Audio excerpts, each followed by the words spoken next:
আসসালামু আলাইকুম। অনেক দিন পর ফিরে আসলাম। মাঝখানে অসুস্থ ছিলাম। যাই হোক, আজকে আপনাদেরকে একটা গল্প শোনাই। আজকে জিনের গল্প না, অন্যরকম একটা গল্প। গল্পটার শুরুটা এরকম যে করিম শেখ খুব কান্নাকাটি করছেন, কারণ গতদিন তার বউ বাচ্চা হতে গিয়ে মা বাচ্চা দুজনেই মারা গিয়েছে। সবাই তাকে সান্ত্বনা দিচ্ছে। সে তার ছোট্ট 5 বছরের বাচ্চা আছে, বাচ্চাটাকে কোলে নিয়ে খুব বিলাপ করছেন। বাচ্চাটার কি হবে, কে দেখবে? সবাই সান্ত্বনা দিয়ে যে যার মতো চলে যাচ্ছে, কেউ থাকছে আত্মীয় স্বজন। এভাবে বেশ কিছুদিন কেটে গেল, কয়েক মাস। এর মধ্যে অনেকে করিম শেখকে বলে, কি করিম শেখ, হাত পুড়িয়ে আর কতদিন খাইবা, বিয়ে শাদি করো, ছোট বাচ্চাটা মা পাইব একটা। কিন্তু করিম শেখ মেয়েটার মুখের দিকে তাকিয়ে আর বিয়ে করতে চান না। কিন্তু গ্রামে কিছু মানুষের তর সইল না। করিম শেখকে ধরে একটা বেশ বয়স্ক মেয়ের সাথে বিয়ে দিয়ে দিল তারা। বয়স্ক মেয়ের বিয়ে হয়নি, আইবুড়ি হয়েছিল। তো তারা ভাবলো যে যেহেতু বয়স্ক মেয়ে, বাচ্চাটাকে দেখে শুনে রাখবে, ভালো মনে করে সবাই বিয়েটা দিয়ে দিল। কি আর করা, করিম শেখও ভাবলো আমার বাচ্চাটা একটা মা পাবে। বিয়ে হয়ে গেল, সৎ মা ঘরে এলো। 5 বছরের নীরা মা বলে কোলে ঝাঁপিয়ে পড়ল। কিন্তু সৎ মা প্রথমেই বিরক্ত, কোল থেকে নামিয়ে দিয়ে বলে, সরজা। করিম শেখ তাকিয়ে চমকে উঠল, এ তো আমার নীরার মা না, এ তো সৎ মা। কী করবে এখন সে ভাবছে। পরে রাত্রে বউয়ের কাছে যে বউকে খুব বোঝালো যে দেখো, আমাদের বাচ্চাটা মা হারিয়েছে, তাকে যদি আমরা তুমি দেখে শুনে রাখো, তোমার অনেক ভালো হবে। মেয়েটা শুধু হুঁ হুঁ করে সব কথাতে সায় দিয়ে গেল।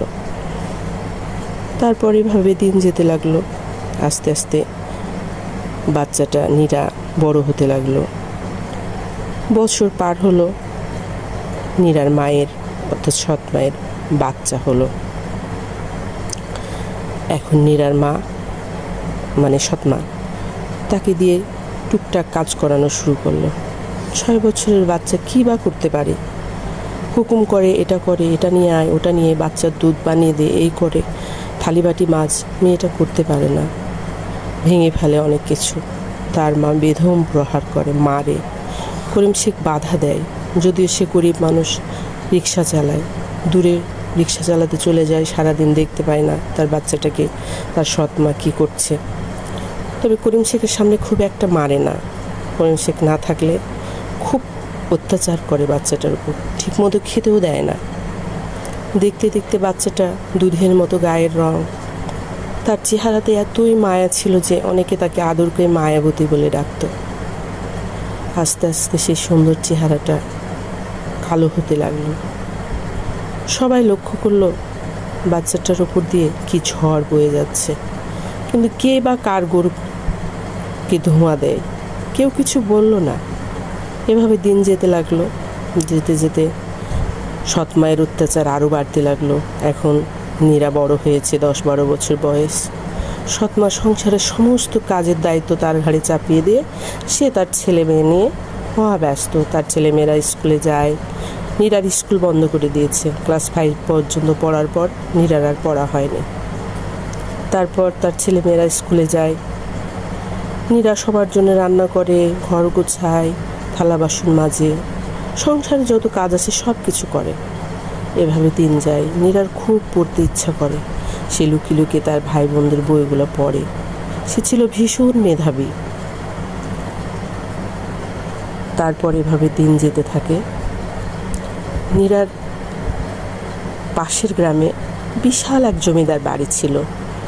নীরা ওই জমিদার বাড়ির আশেপাশে অনেক প্রচুর আম বাগান, ফল বাগান ছিল। ওখানে ফল কুড়াতে যেত সেই ছোটোবেলা থেকে। ওই বাড়িতে জমিদার গিন্নি থাকতো। সেই জমিদার বাড়িতে জমিদার গিন্নির ছেলের বউ এবং নাতি, একমাত্র নাতি বিলেতে থাকতো। জমিদার মারা গিয়েছিল, জমিদার গিন্নি একাই থাকতো তার কাজের মানুষদেরকে নিয়ে। তো প্রায় সময় জানালা দিয়ে সে দেখতো বাচ্চাটা আম কুড়াতে আসছে, আম কুড়িয়ে নিয়ে যাচ্ছে। প্রায় মাঝে মাঝে ডেকে বলতো, তোমার নাম কি গো মায়াবতী? তখন বলতো, আমার নাম নীরা দিদা। তো তুমি আমার কাছে এসো, কাছে যেত, আদর করতো। এভাবে দেখতে দেখতে মেয়েটি আস্তে আস্তে 16 বছরের হয়ে গেল।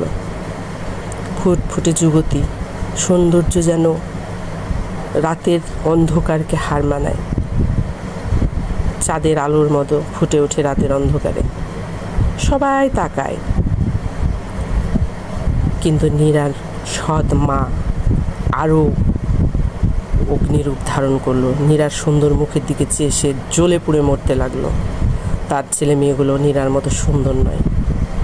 সে আরও বেশি অত্যাচার করতো, খেতে দিত না, কোনো কিছু হাত থেকে পড়ে ভেঙে গেলে হাত ভেঙে দিত, আঙ্গুল কেটে দিত। এভাবে অত্যাচারের পর অত্যাচার সহ্য করতে করতে একদিন করিম শেখ বাড়িতে ঢুকছে, নীরার হাত থেকে একটা গ্লাস পড়ে ভেঙে গিয়েছে। ওই ভাঙা কাঁচ দিয়ে নীরার হাতটা কেটে ফেলেছে। তার সৎমা করিম শেখ দেখে ফেলেছে, এসে বাধা দিতে করিম শেখকে ধাক্কা দিয়ে তার সৎমা ফেলে দেয়। করিম শেখ বৃদ্ধ মানুষ, রিক্সা চালায়, অপুষ্ট শরীর, নিচে পড়ে যায়। নীরা ছুটে যেয়ে তার বাবাকে টেনে তোলে, তারপর বাবাকে সান্ত্বনা দেয়। বাবা মেয়েতে গলা ধরে খুব কান্নাকাটি করে। সৎমা বলে, ঢং দেখে আর বাঁচি না। তার স্বামীকে বলে, খেতে এসো। নীরাকে তার বাবা বলে, চল খেতে যাই। নীরা বলে, বাবা তুমি খেয়ে নাও, মা আমাকে পরে খেতে দিবে। তারপর এভাবে দিন যেতে থাকে। খেয়ে না খেয়ে নীরার শুকনো পাণ্ডুর মুখটা আরও যেন সুন্দর হয়ে ওঠে। জমিদার গিন্নি প্রায় দেখে। একদিন জমিদার গিন্নি নীরাকে কাছে ডাকে। প্রায় সময় এটা সেটা খেতে দিত, ফলমূল দিত। সেদিন কাছে ডাকে, এই মেয়ে মায়াবতী, আমার কাছে আয় তো। নীরা ভয়ে ভয়ে অনেকগুলো সিঁড়ি ভেঙে জমিদার গিন্নির কাছে, গেটের কাছে যে দাঁড়ায়। জমিদার গিন্নিকে সালাম দেয়। জমিদার গিন্নি বলে, বাহ, তুই তো অনেক ভদ্র মেয়ে, সালাম দিচ্ছিস। বলে কি, নীরা লজ্জায় নিচের দিকে তাকিয়ে থাকে। বলে, কতদূর পড়ালেখা করেছিস? বলে, আমি 5 পর্যন্ত পড়েছি, আমার মা নেই তো, আর পড়া হয়নি। বলে, তোর সৎমা খুব অত্যাচার করে, তাই না? জমিদার গিন্নি জানতেন ওদের ব্যাপারটা। নীরা কেঁদে ফেলে। জমিদার গিন্নি মাথায় হাত দিয়ে আদর করে দেয়। তারপর বলে, ভেতরে আয়। ভেতরে নিয়ে যায়। নীরা চারিদিকে অবাক হয়ে তাকিয়ে দেখে, কি প্রাসাদ, কত সুন্দর সুন্দর জিনিস যা নীরা কখনো চোখে দেখেনি। সে অবাক হয়ে জমিদার গিন্নিকে বলে, দিদা এগুলো সব তোমার? জমিদার গিন্নি বলে, হ্যাঁ রে।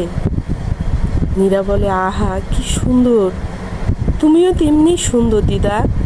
জমিদার গিন্নি বলে, তুই তো আমার চেয়েও সুন্দর। নীরা বলে, দিদা তুমি যে কি বলো না, আমি কি আর তোমাদের মতো সুন্দর হতে পারি? জমিদার গিন্নি বলে, কেন? তোর যদি ভাগ্যে থাকে তুই আমার চেয়েও অনেক বড়, অনেক সুন্দর হবি। নীরা খুশি হয়। জমিদার গিন্নি আদর করে প্লেটে করে মিষ্টি খেতে দেয়। নীরা খায়। জমিদার গিন্নি বলে, তুই প্রতিদিন আমার কাছে আসবি, আমার মাথায় চুলে তেল দিয়ে দিবি, আমার সঙ্গে গল্প করবি, ঠিক আছে? নীরা চলে যায়।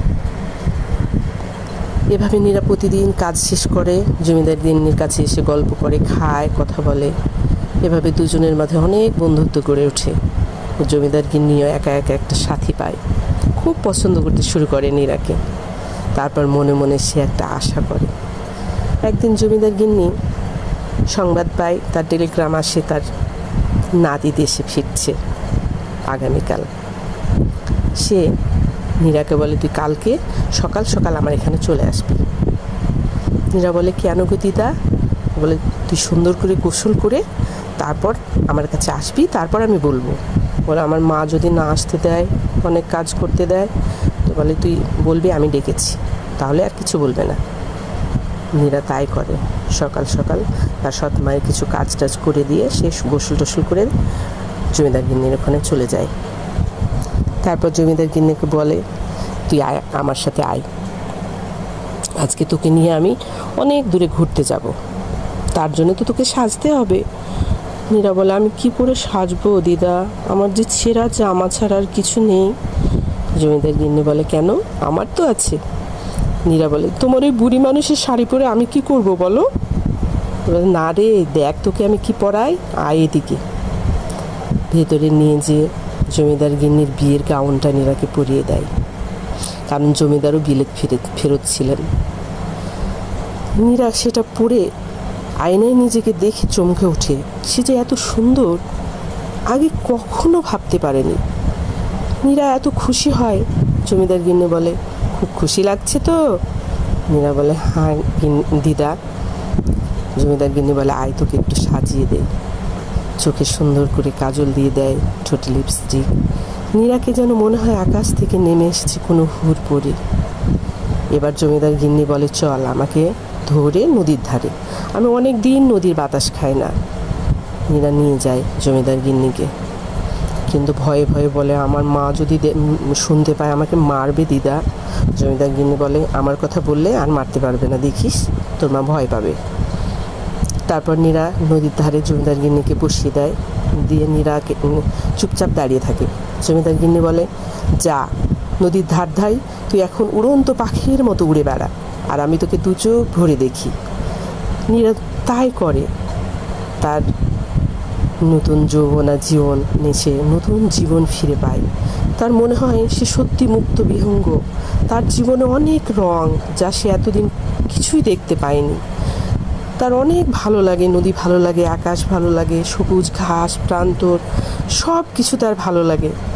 সে সব ভুলে যায় একটা মুহূর্তের জন্য, সে পাখির মতো উড়ে বেড়ায়।